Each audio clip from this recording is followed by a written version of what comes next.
The last two episodes have proven to escalate the mystery of Yoon Jo-won's supernatural abilities by introducing Kang Min-gi and Han-na. We got a teaser of this mystery when Ji Eum happened to encounter Han-na at the street crossing as she remarked, 주원아, 잘 컸네.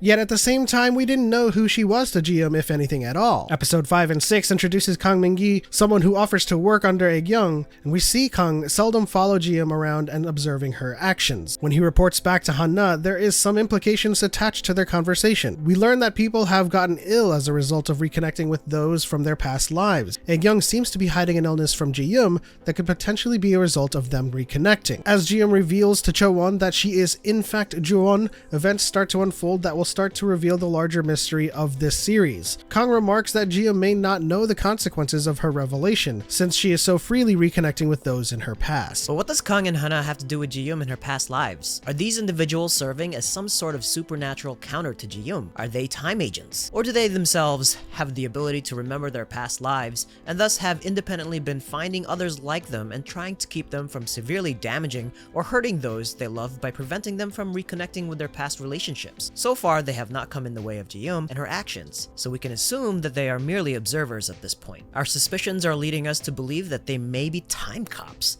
or agents that protect some sort of sacred lifeline. People who have vested interest in preventing those who reincarnate from revealing their secrets of their circumstances. In episode 6, Ji Eum rummages through Kang's things and finds the shaman's bell that gives her visions of a lurching person in red holding a bloody sword. Could this be someone who kills those who reveal their reincarnation? Could this be somewhat of a time wraith that protects the sacred lifeline? It could certainly throw a wrench in Ji Eum's plans to reconnect with Soha. The overarching mystery is yet to be revealed, and Kang and Han-na have yet to act in any manner that suggests they'll serve as a foil to Ji Eum's goals. But the potential for their interventions looms over Ji Eum. One consequence of this potential foil is that perhaps these time agents will inevitably come to blows with Ji Eum about her supernatural powers of reincarnation, and perhaps be a catalyst with which she loses all memory of her past lives. It's interesting to think about how a romance between Soha and Ji Eum could bloom if Ji Eum could no longer access the memories of her past lives. Or worse yet, would Ji Eum still be in love with Soha without those memories? This might be a huge stretch here, but what if Ji Eum's powers were meant to be some sort of punishment from a past life? What if her first life was full of evil deeds, and this was some sort of curse where she would be punished for eternity? Because it seems like bad things keep happening to those that she's close with. Miss Ji Eum is dying, the plants are dying, and who knows what else is going to happen as Ji Eum continues to reconnect with everyone she loves. The plot thickens and thickens and thickens until it becomes a gravy of some sorts. Ooh.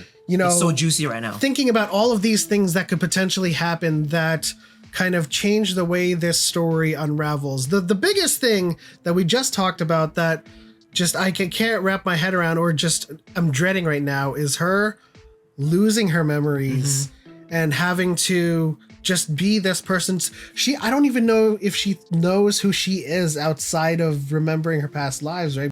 Well, I mean, exactly. Yeah, it's got me all tongue twisted just thinking about it, because like it hasn't been revealed that her memories in her first life, right? Like all of these lives may have just kind of like lost in translation, as she only really truly remembers, most importantly, her most recent past life. And so we don't really know yet because it hasn't been revealed. But like the biggest thing that we tried to theorize in our last video is her actually losing her memories. So what does that entail, or what does that in turn make her after that happens? Because why would she lose her memories? Yeah. These time cops, are they policing like as we said, like the powers of these reincarnations and these memories? Are they like some kind of time cops that kind of try to keep the balance of the force like equal? Oh, you're messing with this stuff, you're messing with the balance, therefore you're losing your powers. Yeah, so we have two things at least immediately to worry about with Ji Eum. How is she still in love with Soha without those memories?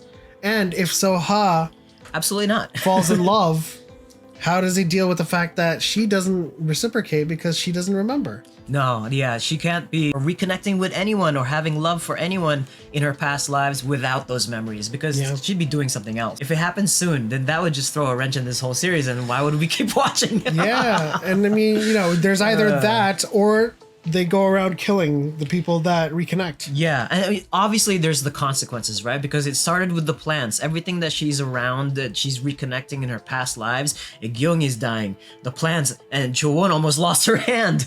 So things are happening because of these consequences of her reconnecting to everyone.